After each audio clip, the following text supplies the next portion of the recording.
kibinadamu.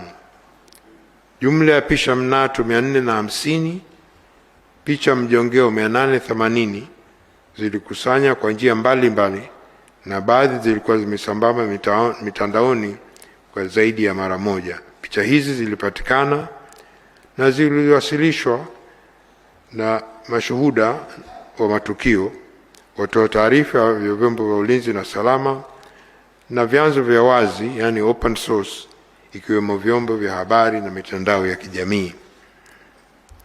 Katika kubaini uhalisia wake, baadhi ya picha zilizochambuliwa na kufanya uchunguzi wa kisayansi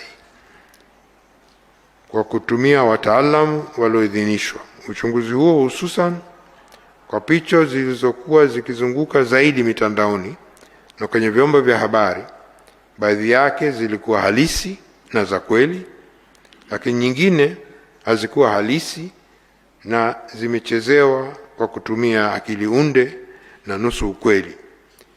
Methodolojia hii ilituwezesha tume kutofautisha picha halisi na sio halisi, na mfano mojawapo ni picha ambayo imetumika mara nyingi kuonesha maiti zikiwa kwenye mifuko ya bluu zikizikwa kwenye makaburi ya halaiki. Picha hiyo kwa mujibu wa uchunguzi imekuwa imetumika sehemu nyingi duniani.